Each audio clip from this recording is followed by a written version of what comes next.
Assalamualaikum warahmatullahi wabarakatuh. Hello everyone, I am Dewi Rahayu. I'm a student in State Islamic University of Alauddin. So I'm here to fill my final assignments in English for specific purposes.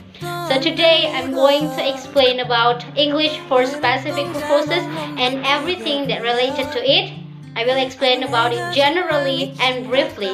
So if you want to enrich your knowledge about English for specific purposes, just keep watching this video and let's get it started. Today's topics are about, of course, we're going to talk about the definition of English for specific purposes, and then we will talk about the difference between English for specific purposes and English in general, and then we will look at the classification of ESP.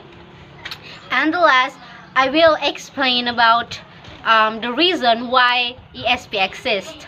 But before we go further, you have to keep in mind the principle of English for specific purposes. Tell me what you need English for, and I will give you English that you need.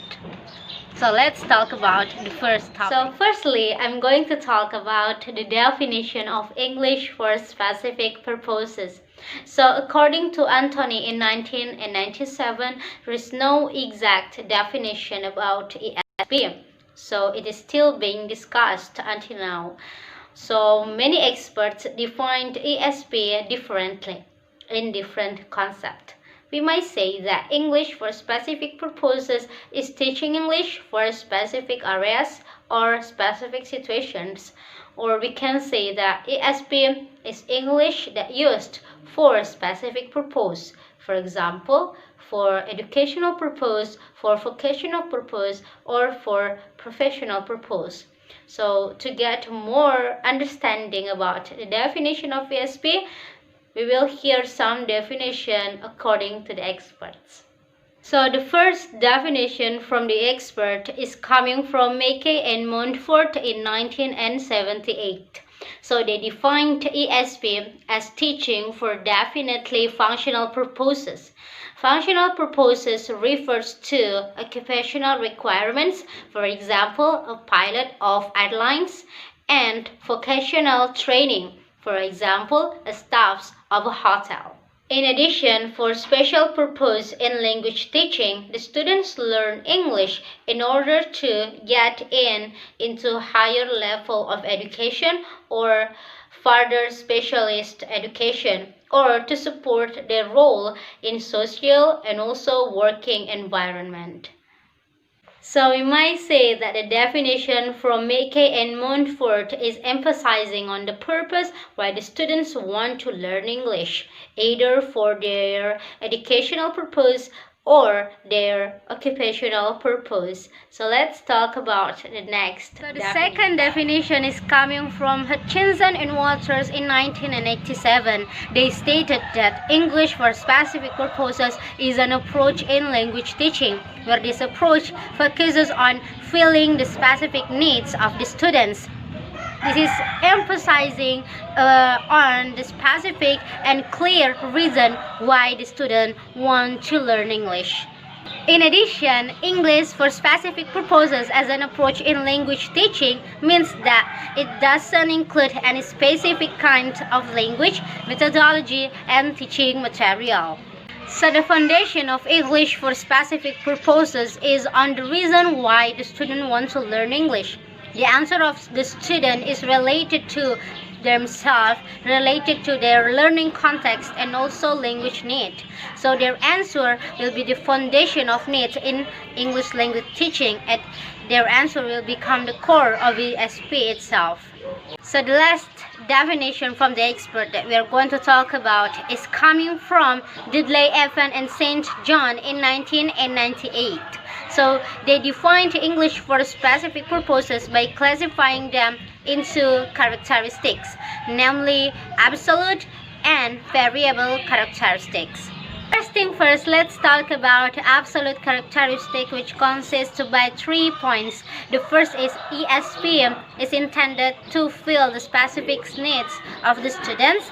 The second is English for specific purposes is using the fundamental methodologies and activities which coming from the disciplines. And the third is English for specific purposes, focuses on language, skill, discourse, and also genres which suitable or appropriate to the activities. Now let's talk about the variable characteristics. So these characteristics consist by several points. The first is English for specific purposes is related to specific disciplines. The second is English for specific purposes. It can be used in specific situations by using different methodology from English in general. The third is English for specific purposes is generally taken by adult students in order to support their higher level education or to support them in their working environment. And the third is English for specific purposes is generally taken by intermediate and advanced learner. And the last is English for specific purposes considers the basic knowledge in language system, but it can be used by the beginner. So from the definition from Dudley Evans and St. John, we might say that they emphasize two things. The first is English for specific purposes is using fundamental methodologies in a discourse or in a disciplines, and the second is the natural interaction between the students and the teacher is different in each class, so they will use different methodologies which suitable for their class. So from the definitions that I have mentioned, we might conclude that English for specific purposes is actually teaching English in order to fill the specific needs of the students. So how the teacher will know what the specific needs of the students? Of course, they have to do need analysis.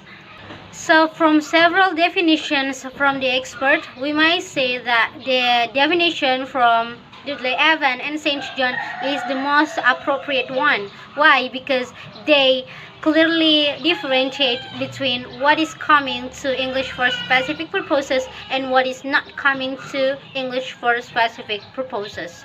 So now let's talk about the next topic. So now I think you are curious about the difference between English for specific purposes and English in general. So English for specific purposes is focusing to reach the specific needs or specific purpose of the students why they want to learn English. So the teachers have to help them to reach the goals. And the teacher also teach about professional skills that needed in students' professional area in their working environment. And the teacher also focus on the specific needs of the students, on the professional needs of the students, and they are focused on training. And English in general is not focused on specific needs of the students, but it is more general than it. So the teacher teach English for the students in order to enhance the students to use their speaking skill, their English skill in their daily life. So it's not just focused on one subject, it's not just focused on one professional skills. And the teacher also cannot consider which specific areas that students have to learn, because they do not predict which future word that students will get in the future.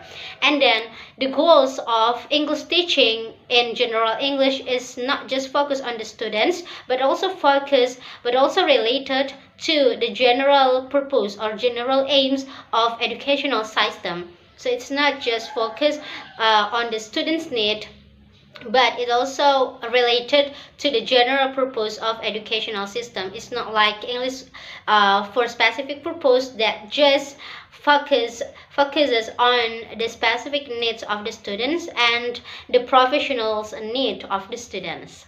So now let's talk about the branches of English for specific purposes. So generally, English for specific purposes is divided into two branches. The first is English for academic purposes, and the second is English for occupational purposes.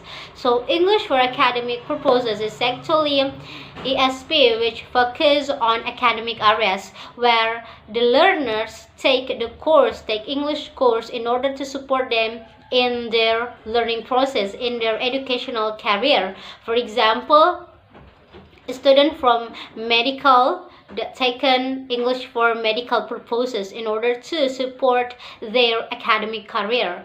The next is about English for occupational purpose. So this course is taken by the student to support their role in their working environment. So they want to be more professional, or they want to fill requirements to get a job. So the students learn English for occupational purpose to get professional skills, and also to get a better English in order to work more professional. For example, a nurse who want to give a professional service for their patients, they learn about English for occupational purpose to give a better service, to give a professional service for their patient. So we are coming to the last topics of this video. It is about the reason why ESP exists. So at least there are three main reasons why ESP exists. So let's talk about it one by one. The first is because the demand of specific needs in English. After the World War II, many sectors in this world are developed. For example, in economic, social, technology, and etc. And the demand of international language increased. At the time, United States is the central power of economics, and they used English as their national language. So of course, English became the international language until now. So the second reason why ESP exists is because the revolution of linguistics. So traditionally, English focus on grammar, but the linguists realized that English cannot always focus on grammar. It should be developed. They see that different sectors need different English. For example, economic sector uses a different English with engineering sectors. So to build an effective communication network, they have to effectively learn about English that specific for their sector, so they can learn effectively. They can more focus on language that always needed or always used in their areas, in their working areas. So that's why English for specific purposes appear, in order to build the better communication network. So the last reason why ESP exists is because the revolution or the development of educational psychology. Educational psychology focuses on developing the learning attitudes of the students. They believe that each student has their own needs and interests, and it will affect their motivations in learning. So to improve students' motivation, they have to learn about English that they need. They have to learn specifically. So that's why English for specific purposes appear, in order to build the motivation of the students, because they are learning about their interest. They are learning about their needs. We have talked about all topics of this video. So first we talk about the definition of ESP. So the most appropriate definition is coming from Dudley Evans and St. John. They define ESP by classifying them into variable and absolute characteristics. And then we have talked about the difference between English for specific purposes and English in general. Is actually on the purpose, when English in specific purposes is focusing on the purpose why the students want to learn English, and English for general is focused on enhancing the students to use their communication skill in their daily life. And then we have talked about the classification of ESP. It is English for academic purposes and English for occupational purposes. So English for academic purposes is actually taken to support the academic career of the students, while English for occupational purposes is to be more professional, or to prepare the students to get a job, or and to be more professional in doing their job. And the last, we are talking about the reason why ESP exists. The first is because the demand of specific needs in ESP, and then the second is because the revolution of linguistics, and then the last is because the development in educational psychology. So that's all about this video. Hopefully you learned something. I hope we get something. So thank you very much for watching. I'm so sorry if there is a mistake in my video. So wassalamualaikum warahmatullahi wabarakatuh.